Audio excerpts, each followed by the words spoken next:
Good morning to all our radio listeners and to our online streaming viewers.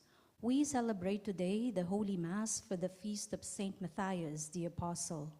We also include in this Mass the following intentions: for the thanksgiving of Alice Mangyo, Annalyn Miranda, Carmelita Milet Vergara Ocampo and family, Clarita Arcega and family, Conrado and Marian Nunag and family, Cons Quizon, Dalia Dizon and family, Emily and Annalyn Pare and family, First Calcutta Foundation Incorporated, Merlin Ferreras Abelia, St. Ferdinand Medical Arts Building, St. Francis Academy, Mariel and Nimrod.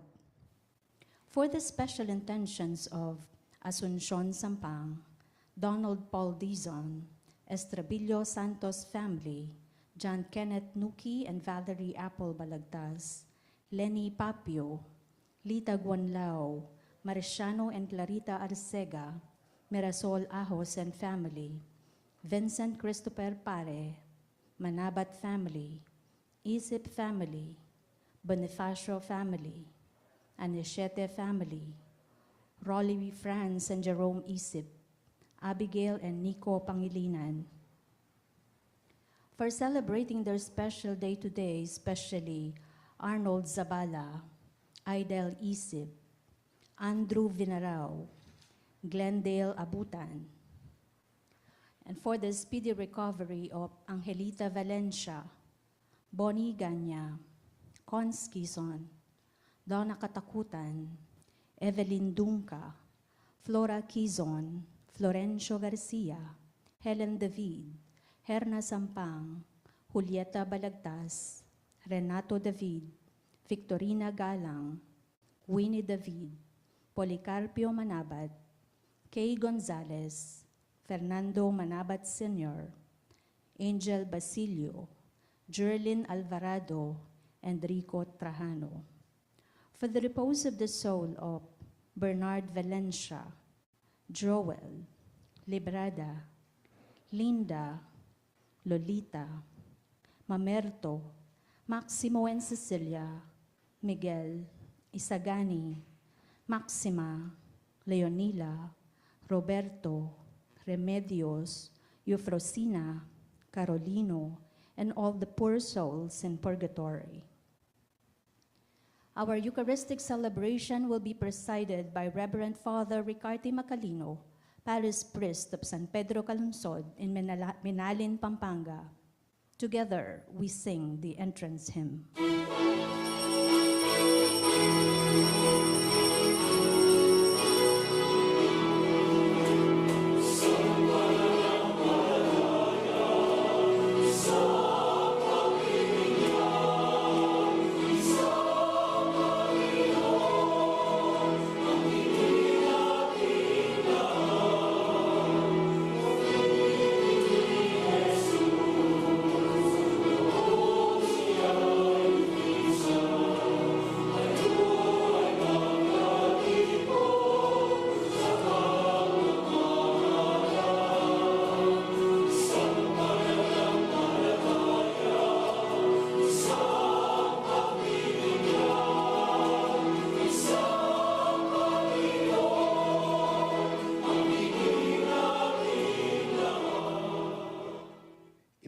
Of the Father, and of the Son, and of the Holy Spirit. Amen. The Lord be with you. And with your spirit. Today is the feast day of Saint Matthias, Apostle. To prepare ourselves to celebrate the sacred mysteries, let us call to mind our sins and ask the Lord for pardon and strength. Have mercy on us, O Lord. For we have sinned against you. Show us, O Lord, your mercy. And grant us your salvation. May Almighty God have mercy on us, forgive us our sins, and bring us to everlasting life. Amen. Gloria in excelsis Deo.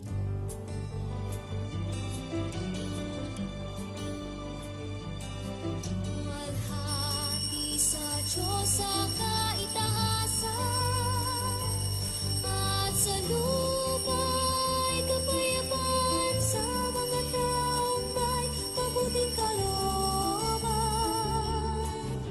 Pinupuri ka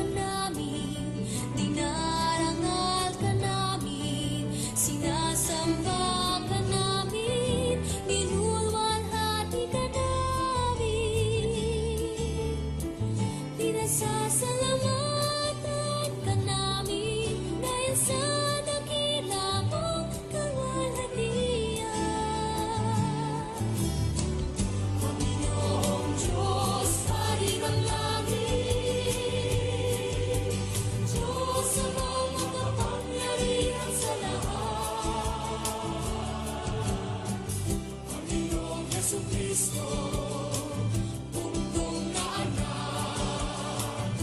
Panginoong Diyos, Kordero ng Diyos, anak ng Ama. Ikaw talaga, sa mga kasalanan ng sanlibutan, maawa ka sa amin. Gawin mo ang aming kahilingan, ikaw na nalululog sa kanan ng Ama. Maawa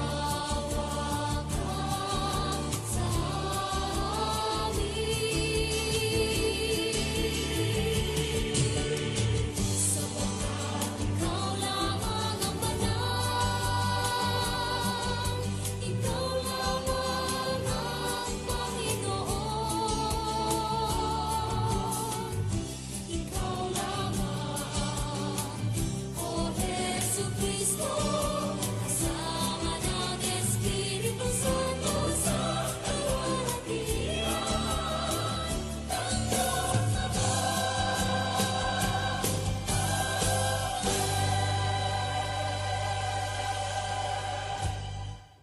Let us pray.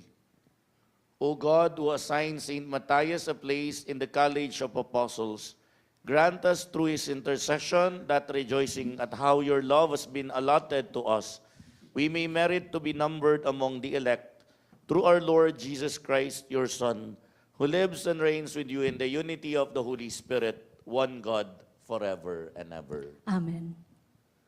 A reading from the Acts of the Apostles. Peter stood up in the midst of the brothers and sisters. There was a group of about 120 persons in the one place. He said, "My brothers and sisters, the scripture had to be fulfilled, which the Holy Spirit spoke beforehand through the mouth of David concerning Judas, who was the guide for those who arrested Jesus. Judas was numbered among us and was allotted a share in this ministry. For it is written in the book of Psalms, 'Let his encampment become desolate, and may no one dwell in it, and may another take his office.' Therefore, it is necessary that one of the men who accompanied us the whole time the Lord Jesus came and went among us, beginning from the baptism of John until the day on which he was taken up from us, become with us a witness to his resurrection." So they proposed to Joseph, called Barsabas, who was also known as Justus, and Matthias. Then they prayed, "You, Lord, who know the hearts of all, show which one of these two you have chosen to take the place in this apostolic ministry, from which Judas turned away to go to his own place." Then they gave lots to them, and the lot fell upon Matthias, and he was counted with the 11 apostles. The word of the Lord. Thanks be to God. The Lord will give him a seat with the leaders of his people. The Lord will give him a seat with the leaders of his people. Praise you, servants of the Lord. Praise the name of the Lord. Blessed be the name of the Lord, both now and forever. The Lord will give him a seat with the leaders of his people. From the rising of the setting of the sun is the name of the Lord to be praised. High above all nations is the Lord. Above the heavens is his glory. The Lord will give him a seat with the leaders of his people. Who is like the Lord, our God, who is enthroned on high and looks upon the heavens and the earth below? The Lord will give him a seat with the leaders of his people. He raises up the lowly from the dust.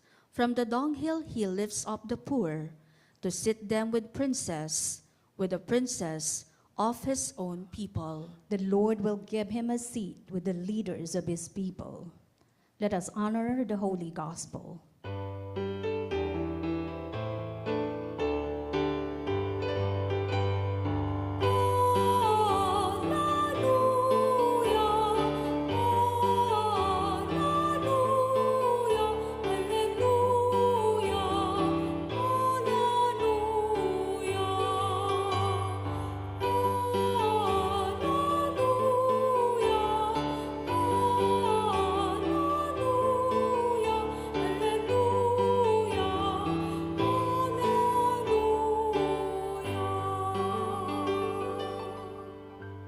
The Lord be with you. And with your spirit, A reading from the Holy Gospel according to St. John. glory to you, O Lord. Jesus said to his disciples, "As the Father loves me, so I also love you. Remain in my love. If you keep my commandments, you will remain in my love. Just I have kept my Father's commandments and remain in his love. I have told you this so that my joy might be in you, and your joy might be complete. This is my commandment, love one another as I love you. No one has greater love than this, to lay down one's life for one's friends. You are my friends if you do what I command you. I no longer call you slaves, because a slave does not know what his master is doing. I have called you friends, because I have told you everything I have heard from my Father. It was not you who chose me, but I who chose you, and appointed you to go and bear fruit that will remain, so that whatever you ask the Father in my name, he may give you. This I command you, love one another." The Gospel of the Lord. Praise to you, O Lord Jesus Christ. In our Gospel, Jesus said to his disciple, "As the Father loves me, so I also love you. Remain in my love." Magandang tanghali po sa inyong lahat. Kamusta po kayo? And pakitingnan niyo po yung katabi niyo, kahit po yung mga nasa live stream po natin, pakisabi po sa katabi ninyo, mahal ka ng Diyos. Sige po. O, mahal kita. Sige po, mahal kita. Mahal mo ba ako? Yan. Pag po pinag-uusapan natin ang pagmamahal, ang agad-agad naisip natin, romantic love. Love between boyfriend and girlfriend, husband and wife, yung nagko-court, nagniligaw. O kaya naman pangalawa, pag sinabing love, what we call erotic love, physical love, sexual relationship. Meron din po yung mga matatalino, yung mga philosopher, platonic love. You love the person with his or her mental capacity, you're attracted to the way they think, they decide. So, mentally, you're attracted to one another without the physical touch, no po, or emotional attachment. Pero tanong ko po, yung pong pagmamahal ng nanay sa kanyang anak, hindi ba pagmamahal din yun? Yung pagmamahal ng tatay na nagtratrabaho, nagsusumikap para maitaguyod ang kanyang pamilya, hindi ba pagmamahal din yon?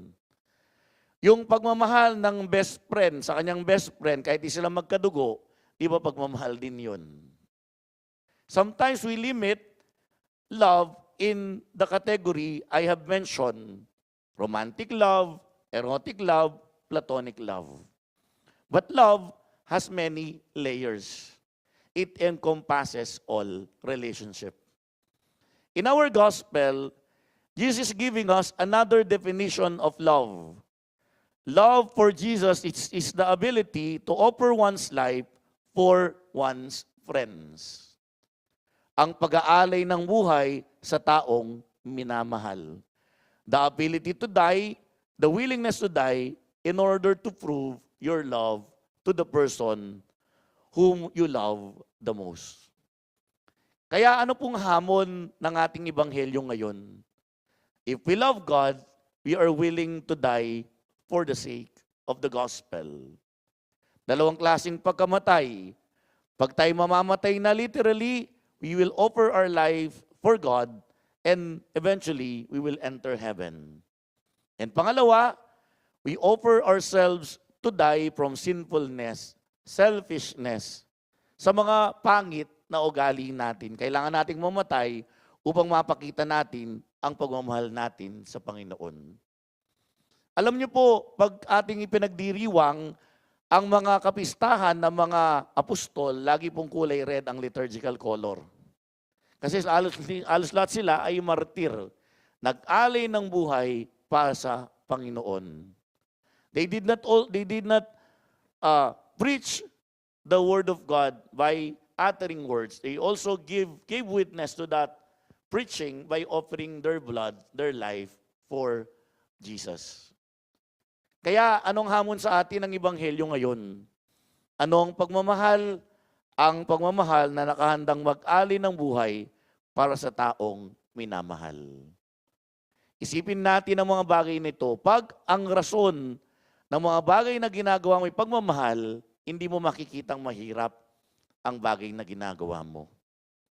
Dahil pag mahal mo ang ginagawa mo, mahal mo ang isang tao, nakahanda kang gawin ng lahat para ipakita ang pagmamahal na yun. Siguro one final note. Siguro ang tanong natin sa Ebanghelyo, di ba po nagtaksil si Judas Iscariote? Bakit kailangan siyang palitan? Di ba pwedeng 11 na lang? Ano po kaya yung reason why? Isang reason po, sabi ng mga Bible scholar, kasi sa mga Hudyo, importante ang number 12. 12 means the abundant grace of God. 12 means the completeness of God. Number 11 for the Jewish people is a number of lackingness. May kulang, hindi kumpleto. So in order to fill that gap, in our first reading from the Acts of the Apostles, they called two personalities. And by drawing lots, Matthias was chosen to fill in Judas Iscariot who betrayed Jesus, to continue their mission of proclaiming the goodness of salvation and by offering their life for the sake of the gospel. Kaya simple lamang po ang Ebanghelyo ngayon. Ang pagmamahal daw, pag-aalay ng buhay. Ang pagmamahal ay nakahandang mamatay para sa taong minamahal. Katulad ng ginawa ni San Matias, inialay niya ang kanyang buhay sa kanyang pinakamamahal, walang iba, kundi ang ating Panginoong Hesukristo. Amen.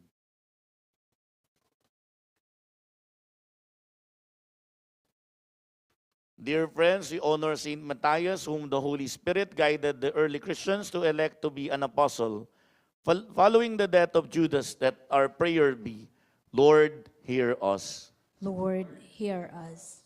That the witness of Saint Matthias to Jesus in his preaching and martyrdom will be a source of encouragement to all Christians. Let us pray to the Lord.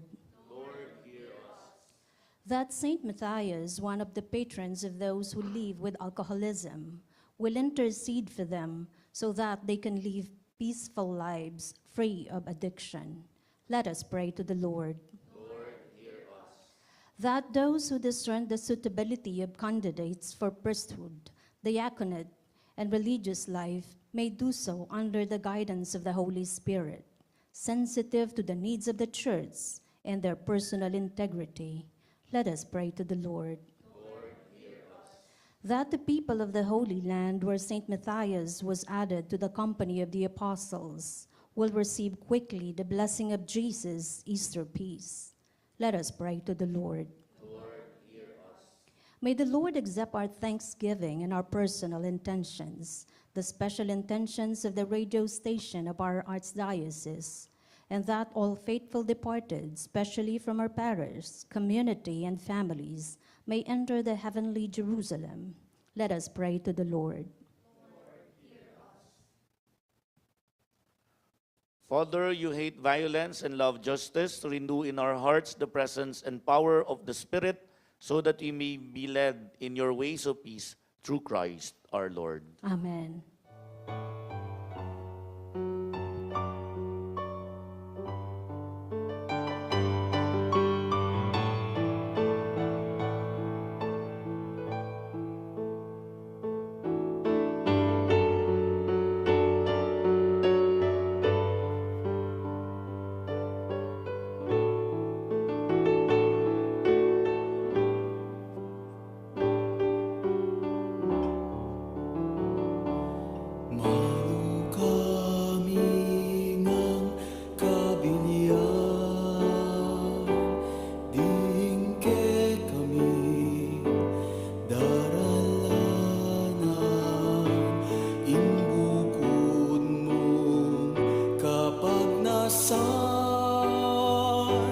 kekalasang ang tanggapan,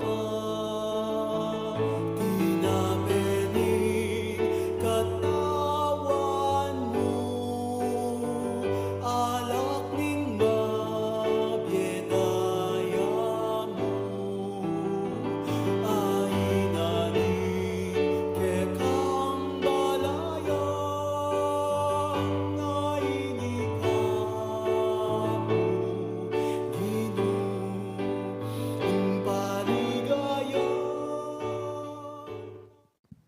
Pray, brethren, that my sacrifice and yours may be acceptable to God, the Almighty Father. May the Lord accept the sacrifice at your hands for the praise and glory of his name, for our good and the good of all his holy church. Receive, O Lord, the offerings of your church, reverently presented for the feast of Saint Matthias, and through them strengthen us by the power of your grace, through Christ our Lord. Amen. The Lord be with you. And with your spirit, Lift up your hearts. we'll lift them up to the Lord. Let us give thanks to the Lord our God. It is right and just. It is truly right and just, our duty and our salvation, always and everywhere to give you thanks, Lord, Holy Father, Almighty and eternal God, through Christ our Lord. For you have built your church to stand firm on apostolic foundations, to be a lasting sign of your holiness on earth, and offer all humanity your heavenly teaching. Therefore now, for ages unending, with all the host of angels, we sing to you with all our hearts, crying out as we acclaim.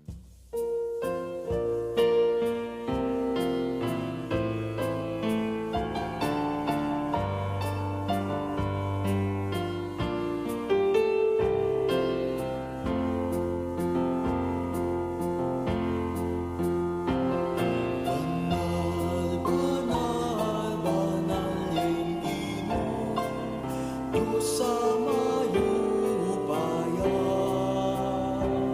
Mituyong banwat inyatu, kingkekang ligaya.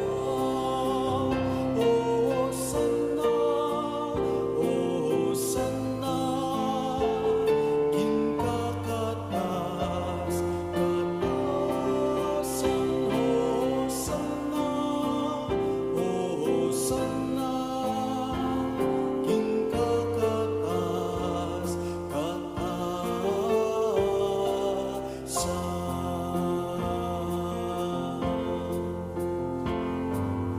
Hunya indaratan, king lagyunin Ginoo. Nunya indaratan, daratang king lagyunin Ginoo.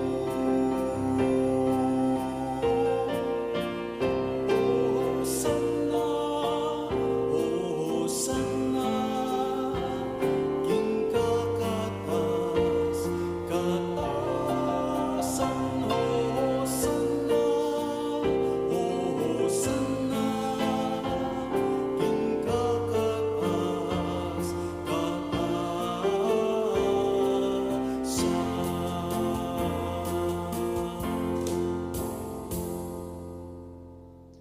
You are indeed holy, O Lord, the fount of all holiness. Make holy, therefore, these gifts, we pray, by sending down your Spirit upon them like the dewfall, so that they may become for us the body and blood of our Lord Jesus Christ. At the time he was betrayed and entered willingly into his passion, he took bread and giving you thanks, broke it and gave it to his disciples, saying, "Take this, all of you, and eat of it, for this is my body, which will be given up for you."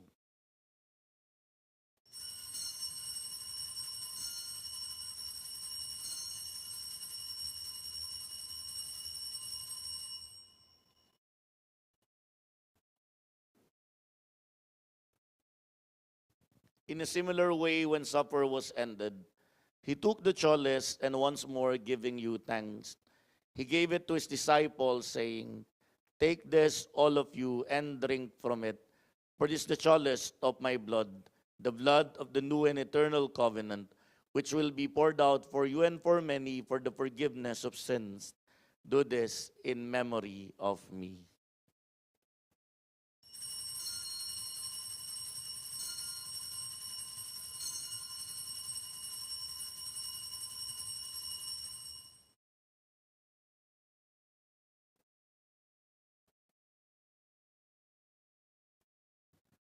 Let us proclaim the mystery of faith.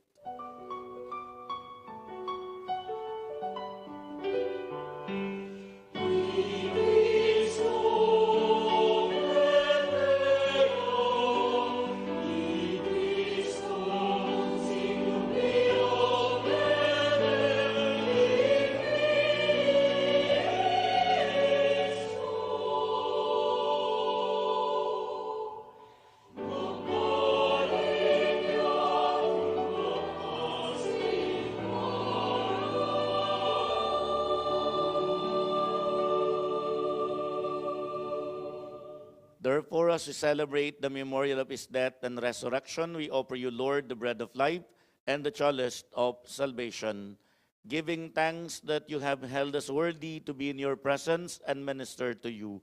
Humbly we pray that partaking of the body and blood of Christ, we may be gathered into one by the Holy Spirit. Remember, Lord, your church spread throughout the world and bring her to the fullness of charity, together with Leo, our Pope, Florentino, our Bishop, Pasiano, our Bishop Emeritus, and all the clergy.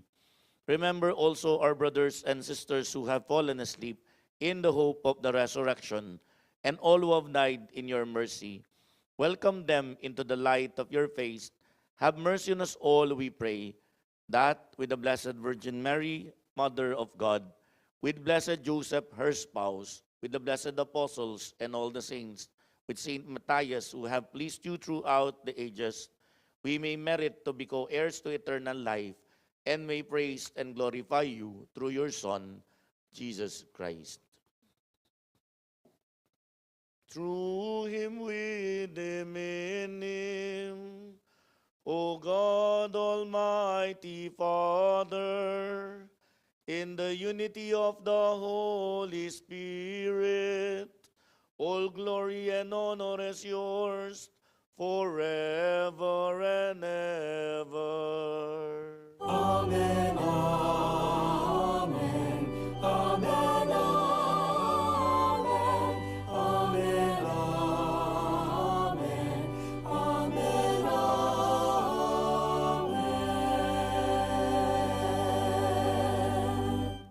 At the Savior's command and formed by divine teaching, we dare to say,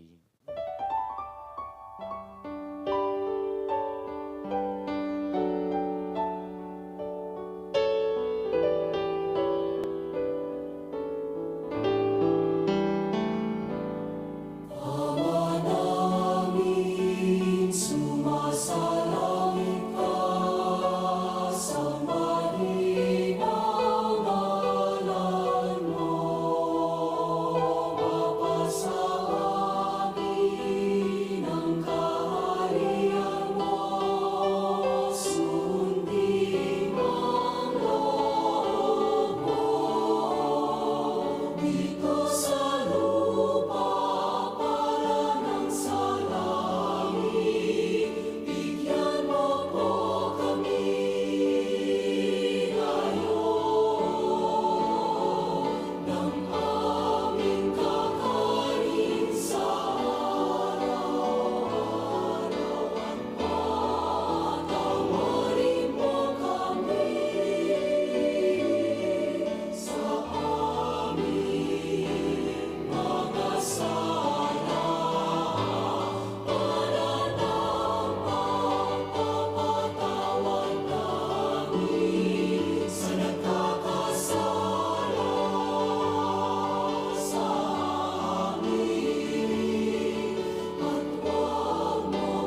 Deliver us, Lord, we pray, from every evil. Graciously grant peace in our days, that by the help of your mercy, we may be always free from sin and safe from all distress, as we await the blessed hope and the coming of our Savior, Jesus Christ. For the kingdom, the power, and the glory are yours, now and forever.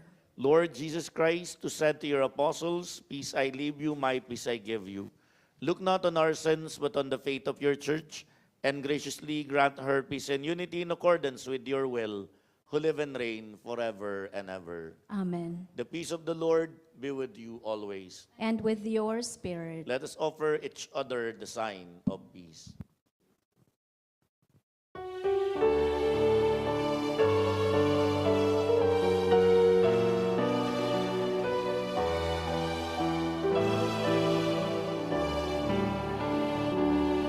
Cordero ng Diyos, ang nilalako, king kasalanan niya.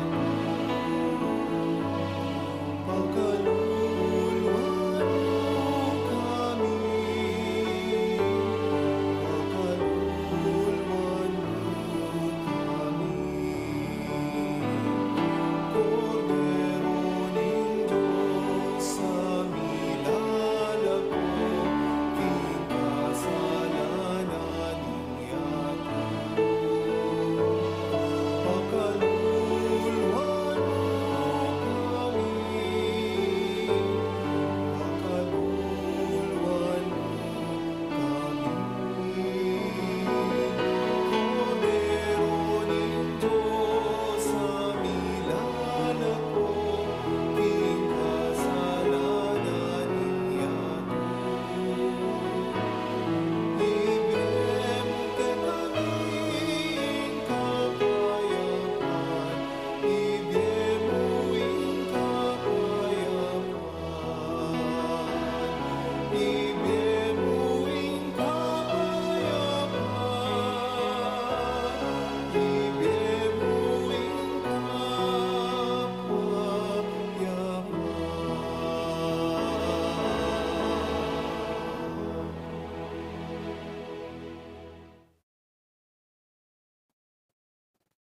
Behold the Lamb of God, behold him who takes away the sins of the world. Blessed are those called to the supper of the Lamb. Lord, I am not worthy that you should enter under my roof, but only say the word, and my soul shall be healed.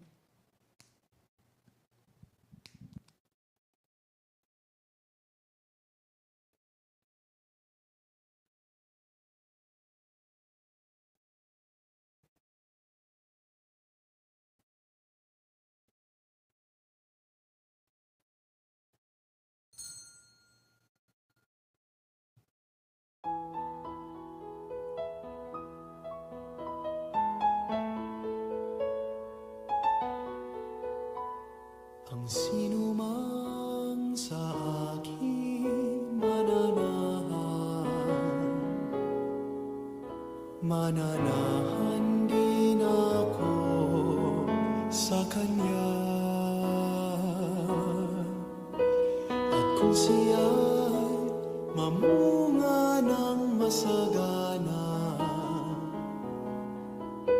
siya sa ama'y nagbigay ng karangalan. Ngayon kayo'y aking kaibigan, hinango sa dilim at kababaan. Ang kaibigan ay mag-aalay ng sarili niyang buhay.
For our radio listeners and online viewers who cannot physically receive the communion, we will join you in praying the act of spiritual communion.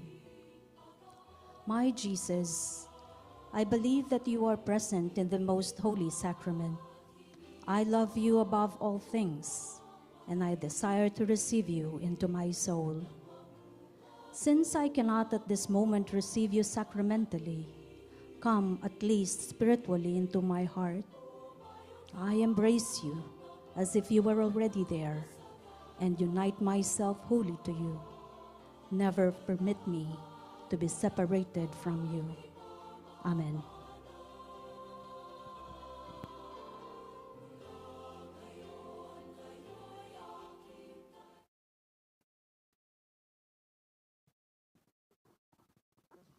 Let us pray.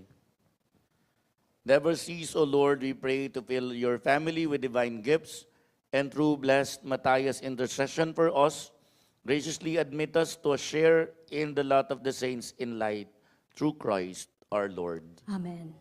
The Lord be with you, And with your spirit. and may Almighty God bless you, the Father, the Son, and the Holy Spirit. Amen. The Mass has been offered. Let us go in peace. Thanks be to God.